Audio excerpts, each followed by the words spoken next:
اعوذ باللہ من الشیطان الرجیم بسم اللہ الرحمن الرحیم نحمدہ ونصلی علی رسول الکریم فاما بعد۔ دوستو، حضرت عمر رضی اللہ تعالیٰ عنہ کے بیانات جو صحابہ کے سامنے کیے تھے، اس کا تیسرا حصہ آج آپ کی خدمت میں بیان کر رہا ہوں۔ اللہ تعالیٰ ان باتوں پر ہمیں عمل کرنے کی توفیق عطا فرمائیں۔ تو حضرت عمر رضی اللہ تعالیٰ عنہ نے صحابہ سے فرمایا، مجھے معلوم ہے کہ بہت سے لوگ اپنے دین کے بارے میں بہت سی تمنائیں کرتے ہیں، کہتے ہیں ہم نمازیوں کے ساتھ نماز پڑھیں گے اور مجاہدوں کے ساتھ مل کر جہاد کریں گے اور ہم ہجرت کی نسبت حاصل کریں گے۔ وہ ان کاموں کو کرتے تو ہے لیکن ان کا حق ادا نہیں کرتے اور ایمان صرف صورت بنا لیتے ہیں۔ ایمان صرف صورت بنا لینے سے نہیں ملتا، اور ہر نماز کا ایک وقت ہے جو اللہ نے اس کے لیے مقرر فرمایا ہے۔ اس کے بغیر نماز ٹھیک نہیں ہو سکتی۔ فجر کا وقت اس وقت تک شروع ہوتا ہے جب رات ختم ہو جاتی ہے، اور روزے دار کے لیے کھانا پینا حرام ہو جاتا ہے۔ فجر میں خوب زیادہ قرآن پڑھا کرو، اور ظہر کا وقت سورج کے زوال سے شروع ہو جاتا ہے، لیکن گرمیوں میں اس وقت پڑھو جب تمہارا سایہ تمہارے جتنا لمبا ہو جائے۔ اس وقت تک انسان کا دوپہر کا آرام پورا ہو جاتا ہے، اور سردیوں میں اس وقت پڑھو جب کہ سورج تمہارے دائیں ابرو میں آ جائے، یعنی زوال کی تھوڑی دیر بعد پڑھ لو، اور وضو رکو اور سجدے میں اللہ نے جو پابندیاں لگا رکھی ہے وہ سب پوری کرو، اور یہ سب اس لیے تاکہ سوتا نہ رہ جائے۔ اور نماز قضا ہو جائے، اور عصر کا وقت یہ ہے کہ سورج زرد ہونے سے پہلے ایسے وقت میں پڑھی جائے کہ ابھی سورج سفید اور صاف ہو، اور نماز کے بعد آدمی سست رفتار اونٹ پر 6 میل کا فاصلہ غروب سے پہلے طے کر سکے، اور مغرب کی نماز سورج ڈوبتے ہی روزہ کھولنے کا وقت ہوتے ہی پڑھی جائے، اور عشاء کی نماز سرخی غائب ہو کر رات کا اندھیرا چھانے سے لے کر تہائی رات تک پڑھی جائے۔ جو اس سے پہلے ہو جائے اللہ اسے آرام و سکون والی نیند نہ دے۔ یہ نمازوں کے اوقات ہے۔ اللہ تعالیٰ نے فرمایا، ان الصلاۃ کانت علی المؤمنین کتابا موقوتا، یقیناً نماز مسلمانوں پر فرض ہے اور وقت کے ساتھ محدود ہے۔ اور ایک آدمی کہتا ہے میں نے ہجرت کی ہے، حالانکہ اس کی ہجرت کامل نہیں ہے۔ کامل ہجرت والے تو وہ لوگ ہیں جو تمام برائیاں چھوڑ دے، اور بہت سے لوگ کہتے ہیں ہم جہاد کر رہے ہیں، حالانکہ جہاد فی سبیل اللہ یہ ہے کہ آدمی دشمن کا مقابلہ بھی کرے اور حرام سے بھی بچے۔ بہت سے لوگ خوب اچھی طرح دشمن سے جنگ کرتے ہیں، لیکن نہ ان کا ارادہ اجر لینے کا ہوتا ہے اور نہ اللہ کو یاد کرنے کا، اور قتل ہو جانا بھی موت کی ایک صورت ہے، یعنی قتل ہونا شہادت اس وقت شمار ہوگا جبکہ صرف اللہ کے کلمے کو بلند کرنے کی نیت سے جنگ کر رہا ہو، اور ہر آدمی اسی نیت پر شمار کیا جائے گا جس نیت سے اس نے جنگ کی ہے۔ ایک آدمی اس لیے جنگ کرتا ہے کہ اس کی طبیعت میں بہادری ہے، اور جسے جانتا ہے اور جسے نہیں جانتا، ہر ایک کو جنگ کر کے دشمن سے بچاتا ہے۔ ایک آدمی طبعاً بزدل ہوتا ہے، وہ تو اپنے ماں باپ کی مدد نہیں کر سکتا بلکہ انہیں دشمن کے حوالے کر دیتا ہے۔ حالانکہ کتا بھی اپنے گھر والوں کے پیچھے سے بھونکتا ہے، یعنی بزدل آدمی کتے سے بھی گیا گزرا ہوتا ہے۔ اور جان لو کہ روزہ قابل احترام عمل ہے۔ آدمی روزہ رکھ لے، جیسے کھانے پینے اور عورتوں کی لذت سے بچتا ہے، ایسے ہی اگر مسلمانوں کو تکلیف دینے سے بھی بچے تو پھر اس کا روزہ کامل درجے کا ہوگا۔ اور زکوٰۃ حضور صلی اللہ علیہ وآلہ وسلم نے اللہ کے فرمانے سے فرض کی ہے، اسے خوشی خوشی ادا کیا جائے، اور زکوٰۃ لینے والے پر اپنا احسان نہ سمجھا جائے۔ تمہیں جو نصیحتیں کی جا رہی ہے انہیں اچھی طرح سمجھ لو، جس کا دین لٹ گیا اس کا سب کچھ لٹ گیا۔ خوش قسمت ہے وہ جو دوسروں کے حالات سے عبرت اور نصیحت حاصل کر لے، بدبخت ہے وہ جو کہ ماں کے پیٹ میں یعنی ازل سے بدبخت ہوا ہو، اور سب سے برے کام وہ ہے جو نئے گڑے جائے، اور سنت میں میانہ روی اختیار کرنا بدعت میں بہت زیادہ کوشش کرنے سے بہتر ہے۔ اور لوگوں کے دلوں میں اپنے بادشاہ سے نفرت ہوا کرتی ہے۔ میں اس بات سے اللہ کی پناہ چاہتا ہوں کہ مجھ میں اور تم میں طبعی کینہ پیدا ہو جائے، یا میں اور تم خواہشات کے پیچھے چلنے لگ جائے، یا دنیا کو آخرت پر ترجیح دینے لگ جائے۔ اور مجھے اس بات کا ڈر ہے کہ تم لوگ کہیں ظالموں کی طرف مائل نہ ہو جاؤ، اور مالداروں پر تمہیں مطمئن نہیں ہونا چاہیے۔ تم اس قرآن کو لازم پکڑو، کیونکہ اس میں نور اور شفا ہے، باقی سب کچھ تو بدبختی کا سامان ہے۔ اللہ تعالیٰ نے مجھے تمہارے جن کاموں کا والی بنایا ہے، ان میں جو حق میرے ذمے تھا وہ میں نے ادا کر دیا، اور تمہاری خیر خواہی کے جذبے سے تمہیں واعظ و نصیحت بھی کر چکا ہوں۔ ہم نے اس بات کا حکم دے دیا ہے کہ تمہیں تمہارے حصے بیت المال میں سے دے دیے جائے، اور تمہارے لشکروں کو ہم جمع کر چکے ہیں، اور جہاں جا کر تم نے غزوہ کرنا ہے وہ جگہ ہم مقرر کر چکے ہیں، اور تمہارے پڑاؤ کی جگہ بھی مقرر کر دی ہے، اور تلواروں سے لڑ کر جو تم نے مال غنیمت حاصل کیا ہے اس میں ہم نے تمہارے لیے پوری طرح وسعت کی ہے۔ لہٰذا اب تمہارے پاس اللہ کے حکم کے مقابلے میں کوئی عذر نہیں ہے، بلکہ سارے وہ دلائل ہیں جن سے اللہ کا ہر حکم ماننا تم پر لازم آتا ہے۔ میں اسی پر بات ختم کرتا ہوں، اور اپنے لیے اور سب کے لیے اللہ سے استغفار کرتا ہوں۔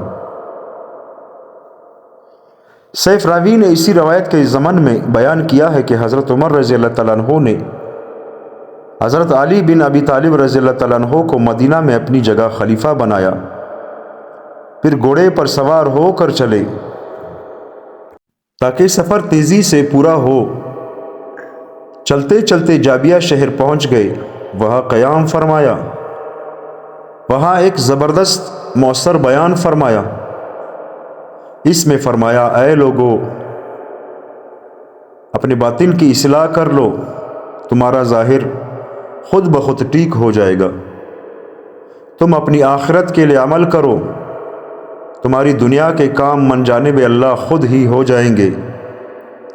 اور کسی آدمی کے اور حضرت آدم علیہ السلام کے درمیان ایسا کوئی زندہ باپ نہیں ہے جو موت کے اس وقت کے کام آ سکے، اور نہ کسی آدمی کے اور اللہ کے درمیان نرمی کا کوئی معاہدہ ہے۔ اور جو آدمی اپنے لیے جنت کا راستہ واضح کرنا چاہتا ہے اسے چاہیے کہ وہ جماعت کو لازم پکڑے، کیونکہ شیطان اکیلے آدمی کے ساتھ ہوتا ہے اور دو آدمیوں سے بہت دور ہوتا ہے۔ اور کوئی آدمی ہرگز کسی اجنبی عورت کے ساتھ تنہائی اختیار نہ کرے، ورنہ شیطان ان دونوں کے ساتھ تیسرا ہوگا۔ جسے اپنی نیکی سے خوشی ہو اور اپنی برائی سے رنج و صدمہ ہو، وہ کامل ایمان والا ہے۔ راوی کہتے ہیں یہ بیان بہت لمبا ہے جسے ہم نے اختصار سے ذکر کیا ہے۔ حضرت ابن عمر رضی اللہ عنہما فرماتے ہیں، حضرت عمر رضی اللہ تعالیٰ عنہ نے جابیہ میں بیان فرمایا، اس میں ارشاد فرمایا، جیسے میں تم میں کھڑے ہو کر بیان کر رہا ہوں، ایسے ہی ایک مرتبہ حضور صلی اللہ علیہ وآلہ وسلم نے ہم میں کھڑے ہو کر بیان فرمایا تھا، جس میں آپ صلی اللہ علیہ وآلہ وسلم نے فرمایا تھا کہ تم لوگ میرے صحابہ کے بارے میں اچھا معاملہ کرنے کی وصیت قبول کرو، اور جو ان کے بعد والے ہیں ان کے بارے میں یہی وصیت قبول کرو، اور پھر جو ان کے بعد والے ہیں ان کے بارے میں بھی یہی وصیت قبول کرو، یعنی تابعین اور تبع تابعین کے بارے میں۔ ان تین طبقات کے بعد پھر جھوٹ پھیل جائے گا، یہاں تک کہ آدمی سے گواہی دینے کا مطالبہ نہیں کیا جائے گا اور خود ہی جھوٹی گواہی دینی شروع کر دی گا۔ تم میں سے جو آدمی جنت کے عین بیچ میں جانا چاہتا ہے، اسے چاہیے کہ وہ جماعت کو لازم پکڑے، کیونکہ شیطان اکیلے کے ساتھ ہوتا ہے اور دو آدمیوں سے بہت دور ہوتا ہے، اور تم میں سے کوئی آدمی کسی اجنبی عورت کے ساتھ ہرگز تنہائی اختیار نہ کرے، ورنہ شیطان ان دو کے ساتھ تیسرا ہوگا۔ جسے اپنی نیکی سے خوشی ہو اور اپنی برائی سے رنج ہو، وہ ایمان والا ہے۔ حضرت سوید بن غفلہ رحمۃ اللہ علیہ کہتے ہیں، حضرت عمر رضی اللہ تعالیٰ عنہ نے جابیہ شہر میں لوگوں میں بیان فرمایا، ارشاد فرمایا، حضور صلی اللہ علیہ وآلہ وسلم نے مردوں کو ریشم پہننے سے منع فرمایا ہے،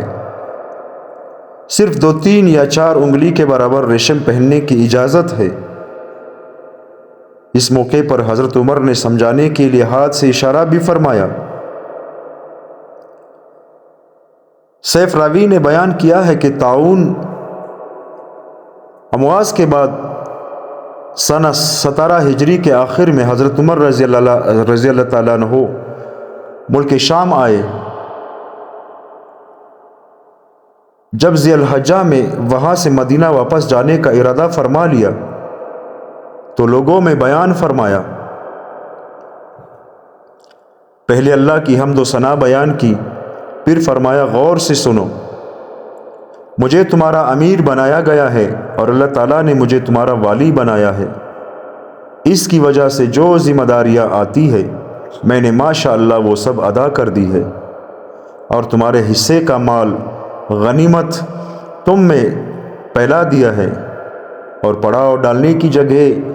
اور غزوہ کرنے کی جگہ سب تفصیل سے تمہیں بتا دی ہے، جو کچھ ہمارے پاس تھا وہ سب تمہیں پہنچا دیا ہے، تمہارے لشکر جمع کر دیے ہیں اور تمہارے لیے ترقی کی راہیں مہیا کر دی ہے، اور تمہیں ٹھکانے دے دیے ہیں، اور ملک شام میں جنگ کر کے تم نے جو مال غنیمت حاصل کیا تھا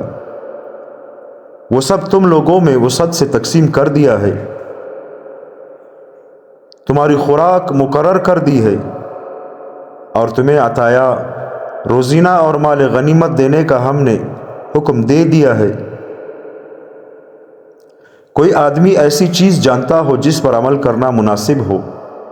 وہ ہمیں بتائے، ہم اس پر انشاءاللہ ضرور عمل کریں گے، اور نیکی کرنے کی طاقت صرف اللہ سے ہی ملتی ہے۔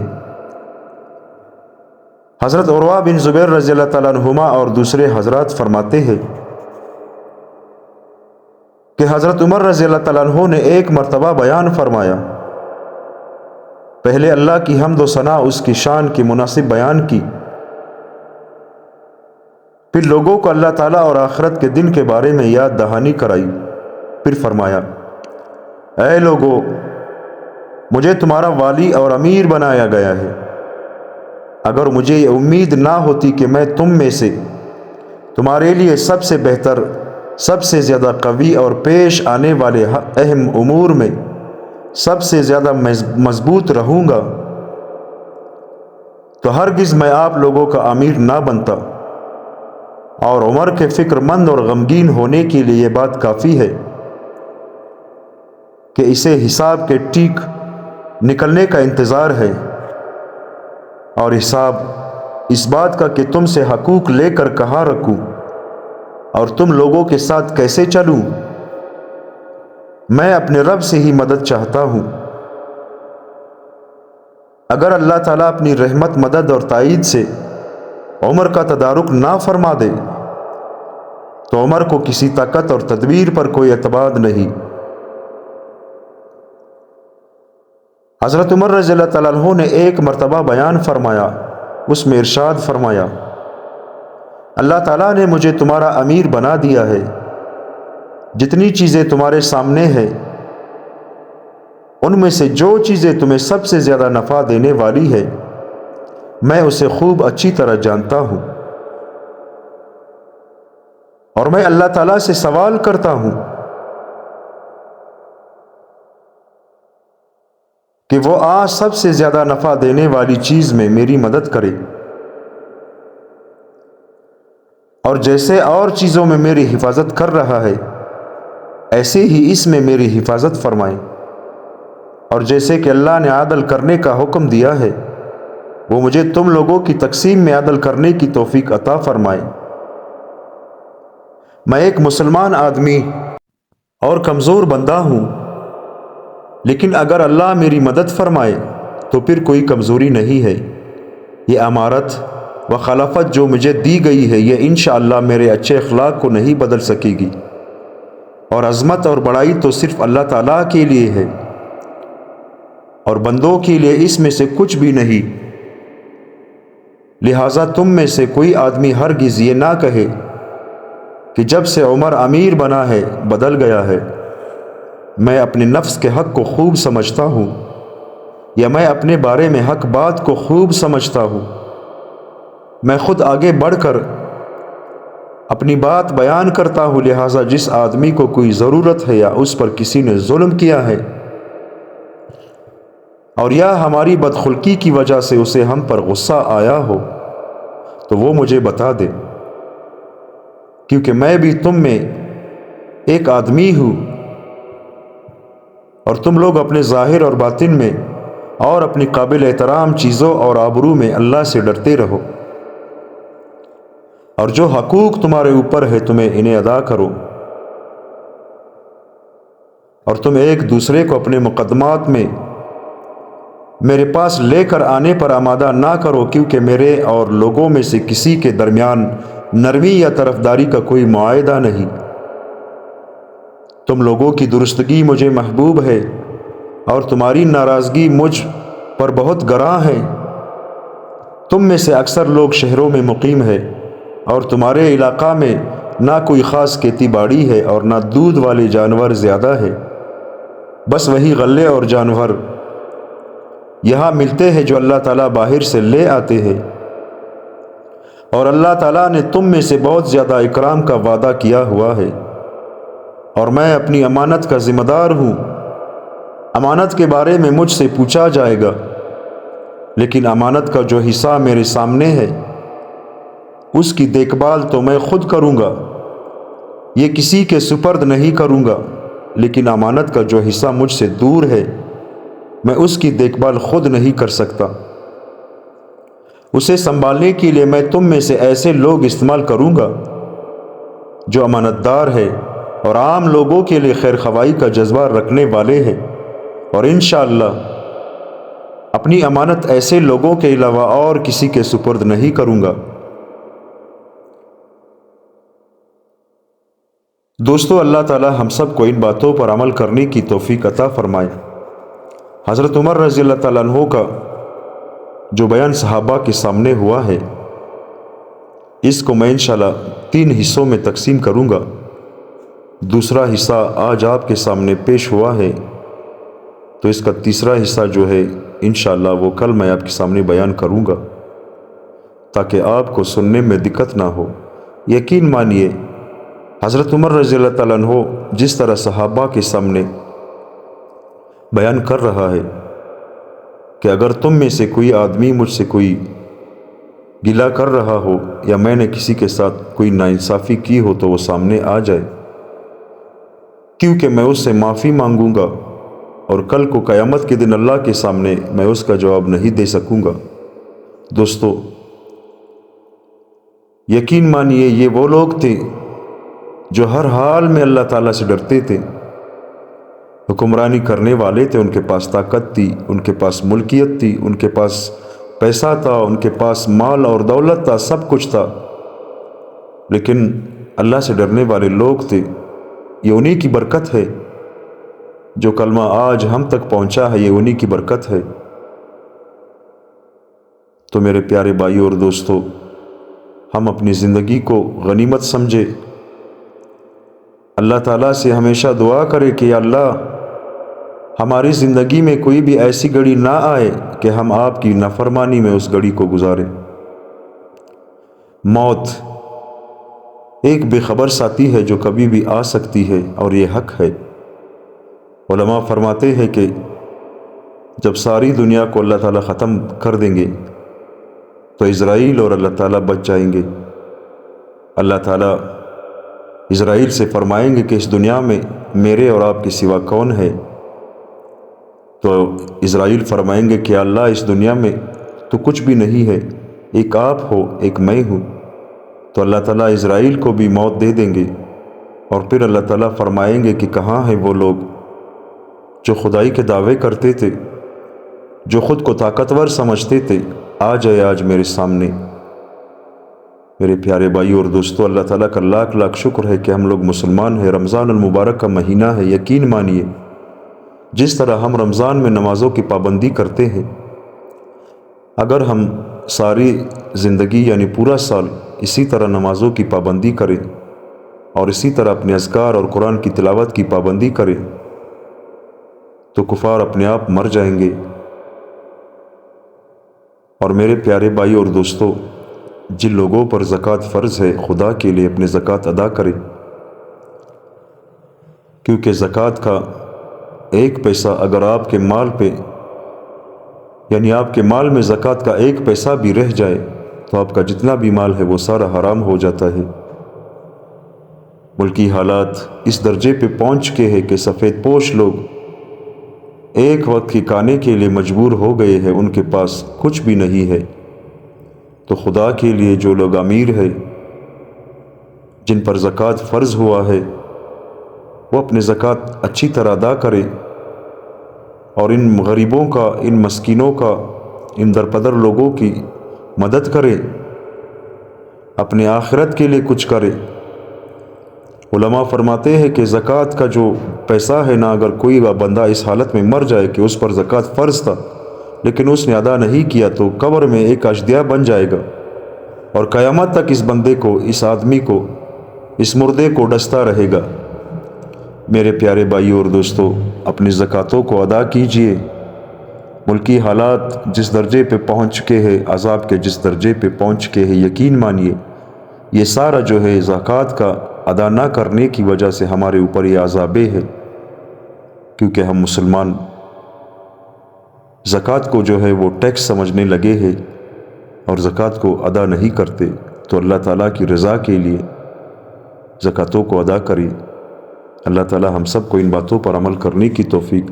عطا فرمائے۔ آمین ثم آمین۔